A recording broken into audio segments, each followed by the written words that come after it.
Ration जो मोदी जी ने 5/2029 तक जो फ्री कर दिया है, आज कोई भूखे न मरे कोरोना पीरियड से लेकर आज तक, तो ये सबसे वाइटल पॉइंट है। 2010 में मुझे मौका मिला, नीतीश कुमार जी ने मुझे टिकट दिया, मैं मात्र 1800 वोट से चुनाव हार गया। पहले समता बना था, उसके बाद दोनों पार्टी मिलकर जदयू हो गया, तो उस समय से हम उसमें थे।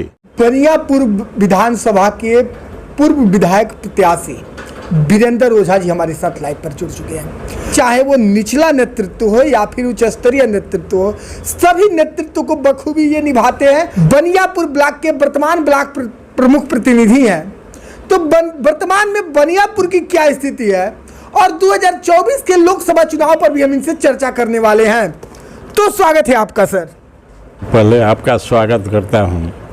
सबसे बड़ी बात है कि बनियापुर 25 पंचायत है, जिसमें का 3 पंचायत जो है सो माझी में चला गया है और 22 पंचायत बनियापुर में है और 17 पंचायत मसरक का है, 39 पंचायत का ये विधानसभा है।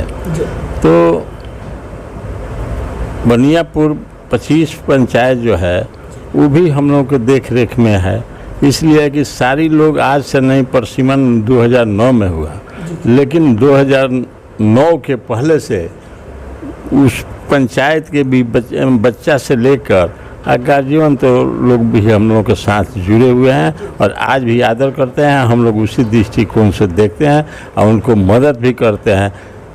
जनता का जहाँ तक सवाल है कि 80% जो काम है ब्लॉक स्तर का है, चाहे वो राशन कार्ड हो, चाहे पेंशन का काम हो, चाहे स्वास्थ्य संबंधी हो, चाहे थाना संबंधित काम हो, किसी प्रकार का काम प्रखंड स्तर से है और 10% 15% जो काम है वो जिला स्तर का है।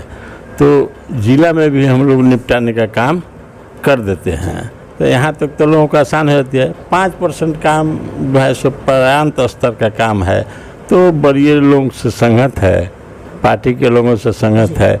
हम जदयू में रहे हैं, जदयू 96 में जदयू का जब हुआ, फिर बीच में टूटा, 2000 में समता पार्टी, पहले समता बना था, उसके बाद दोनों पार्टी मिलकर जदयू हो गया, तो उस समय से हम उसमें थे।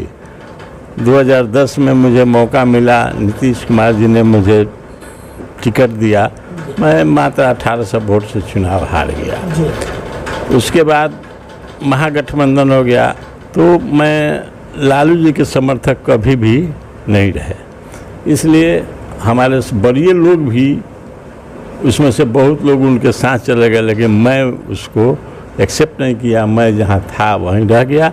तो जब टिकट नहीं मिला तो हम 2015 में भी निर्दलीय चुनाव लड़ गए, हमको 18,000 वोट आया उसमें।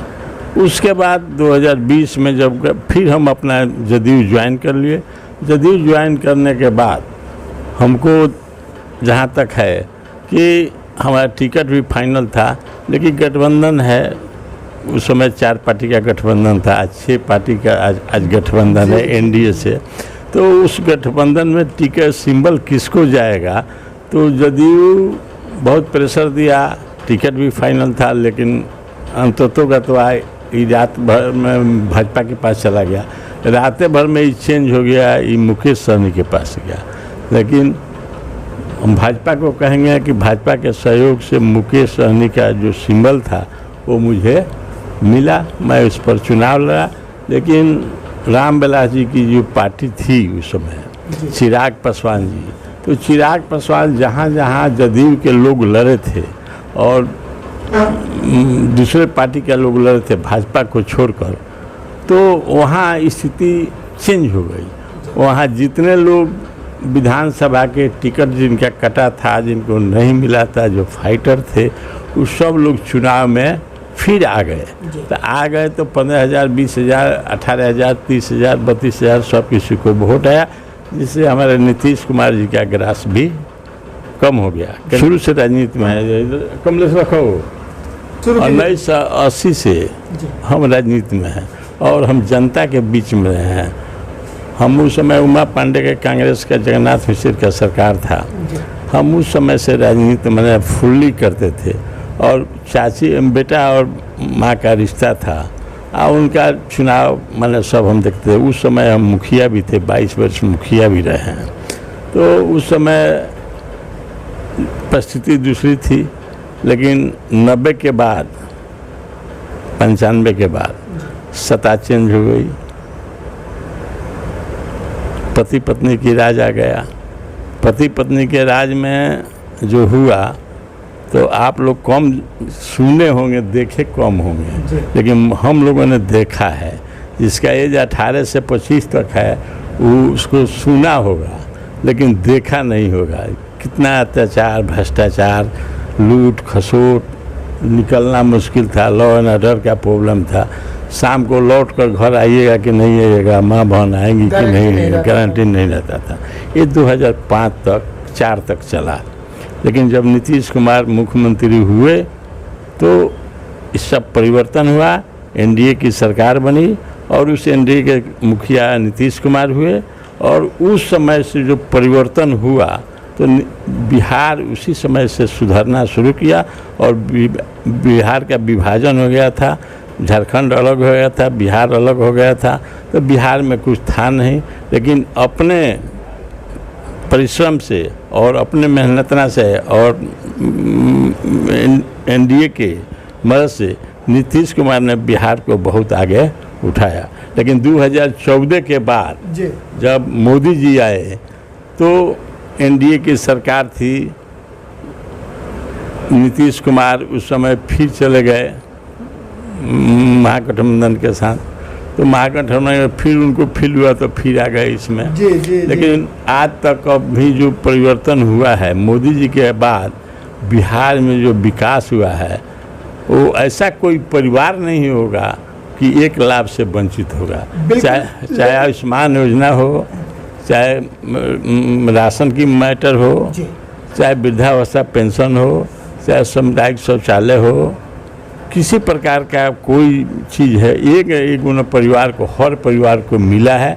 जिसके पास उजाला गैस हो, कोई ना कोई लाभ एक परिवार को जरूर मिला है। ऐसी कोई भावना नहीं है जिससे कि नहीं मिला है। और जो विकास रोड और बिजली रामलीला मैदान से बोले थे कि मैं इतने टाइम फिक्स किए थे कि इतने दिन में मैं टोटल बिजली हर घर पहुंचा दूंगा। उन्होंने टाइम से 3 महीना पहले ही, ऐसा कोई घर नहीं है इंडिया के अंदर में, ऐसा कोई बिहार में घर नहीं है कि जिसमें बिजली नहीं पहुंचा हो। बिल्कुल। लेकिन सर सबसे बड़ी बात यहाँ पर यह है कि 2024 का लोकसभा चुनाव करीब है और इसका बिगुल भी बज चुका है। महाराजगंज लोकसभा क्षेत्र जो है वो कहीं ना कहीं भाजपा का गढ़ रहा है। भाजपा के वर्तमान सांसद यहाँ से है।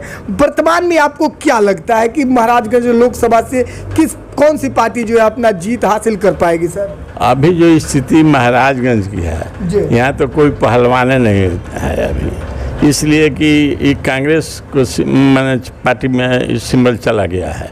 तो राजद में था तो पवनाथ सिंह के परिवार, चाहे पवनाथ सिंह लड़े या उनके बेटे लड़े, तो उनका कुछ कैडर था।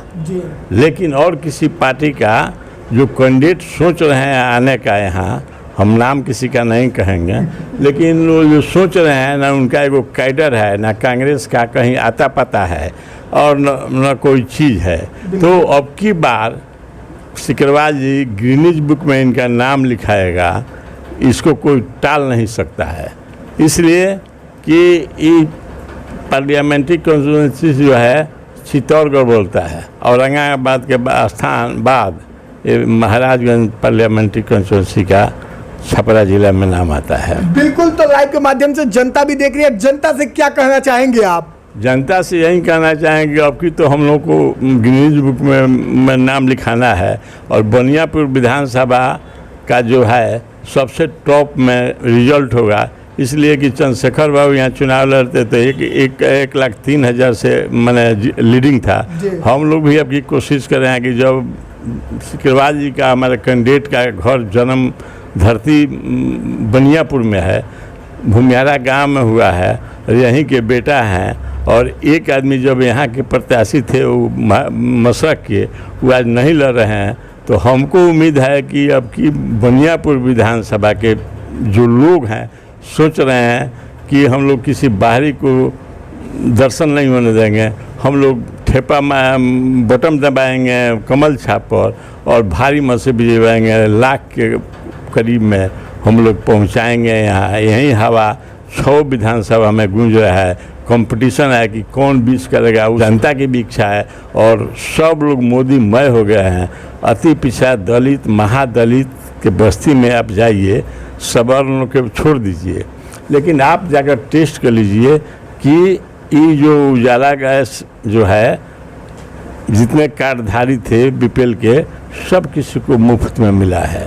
राशन जो मोदी जी ने 5 वर्ष 2029 तक जो फ्री कर दिए हैं, आज कोई भूखे न मरे कोरोना पीरियड से लेकर आज तक, तो ये सबसे वाइटल पॉइंट है। आज गरीब तबके के लोग भी अनाज खाने से उबर जाता है, अपने खेत का जो मजदूरी करके चाहे जैसे लाते हैं, लेकिन इसी राशन से काम चल जाता है, अपना राशन बेच लेते हैं। तो ये सब जो मोदी जी का काम है, ऐसा सब शौचालय बन गया है हर घर में, सब किसी को उसका लाभ मिल रहा है।